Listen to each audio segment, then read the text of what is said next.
Bonjour, nous avons choisi de faire le travail sur le plan de relance économique en France. La pandémie du Covid-19 a engendré la fermeture de nombreux commerces non essentiels, a impacté différents secteurs et a ainsi entraîné une baisse de l'activité économique. Quels seront les moyens mis en place pour relancer l'économie française? Nous allons voir que le gouvernement a mis en place un plan de relance de 100 milliards d'euros, dont 40% sera financé par l'Union européenne. Les trois axes principaux du plan sont l'écologie, la compétitivité des entreprises et la cohésion sociale et territoriale. Voici le graphique qui représente la répartition du budget du plan de relance économique. Premièrement, nous aborderons les différents domaines de la transition écologique. Le principal objectif est la réduction des émissions de carbone en créant de nouvelles centrales nucléaires qui serviront à produire une énergie décarbonée. D'autres mesures sont mises en place, telles que l'amélioration des transports en commun grâce au Grand Paris Express qui permettrait de développer de nouvelles routes afin de faciliter la circulation au centre de Paris. 7 milliards d'euros seront dédiés à la rénovation énergétique des bâtiments en améliorant l'isolation thermique des bâtiments et la performance énergétique de ces bâtiments, systèmes de chauffage, etc. L'objectif du secteur agricole est de réduire l'usage des pesticides qui permettrait de diminuer les risques pour la santé et pour l'environnement. Réduire la consommation des engrais chimiques pour améliorer la santé des sols, augmenter la biodiversité, aller vers l'alimentation saine et durable. La plantation des haies aiderait à protéger la terre, éviter les dégâts naturels dus au changement climatique.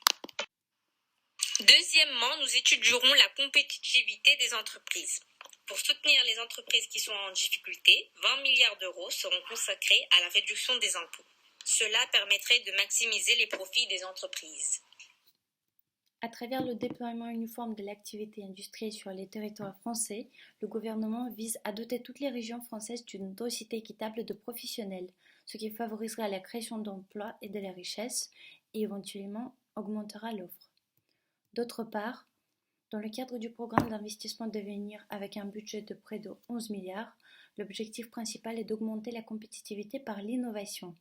L'État financera davantage des investissements innovants dans les secteurs de priorité nationale comme la santé et les biotechnologies, l'enseignement supérieur avec le développement de services de contenu numérique et dans les filières industrielles comme l'aéronautique avec la fabrication de nouvelles générations d'appareils.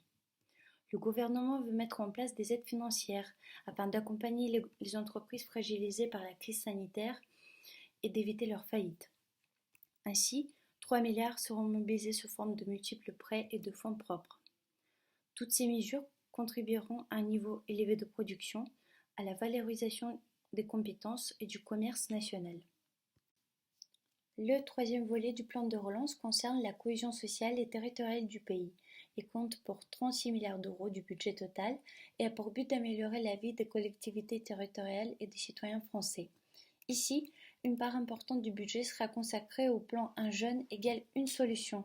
Ce plan permettra de soutenir les jeunes éprouvant des difficultés à trouver un emploi grâce au financement de l'apprentissage et de l'accompagnement d'insertion professionnelle. Près de 7 milliards seront mis en place pour financer l'indemnisation du chômage partiel des travailleurs. Cette mesure vise à diminuer le taux de chômage et à consolider le marché du travail en France. Dans le cadre de Ségur de la santé, un financement de 6 milliards d'euros permettra d'accélérer la transformation du système de santé français. Le gouvernement souhaite renforcer l'attractivité de l'hôpital public, faciliter l'accès aux soins et simplifier le quotidien des équipes de santé, ainsi que de revaloriser les métiers du service public de la santé grâce à l'augmentation salariale. Enfin, pour renforcer la cohésion territoriale et sociale du pays et pour promouvoir un développement homogène sur l'ensemble du territoire français, l'État veut se concentrer sur la réduction des écarts entre les niveaux de développement des diverses régions et communes.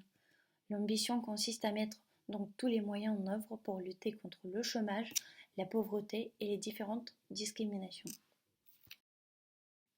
Avec ce plan de relance économique, le gouvernement poussera la France vers la réinvention et la transformation innovante importante. Comme nous avons vu précédemment, l'élaboration et la mise en œuvre de différentes mesures du plan pourront alléger les conséquences liées à la crise de Covid-19 et feront évoluer positivement les filières sociales, environnementales et industrielles du pays.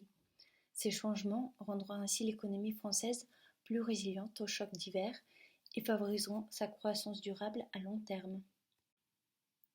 Maintenant, on peut se poser la question si la France arrivera à dépasser ses objectifs en termes d'innovation et ceux des autres pays de l'Union européenne.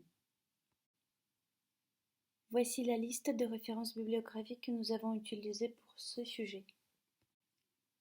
Merci de votre attention.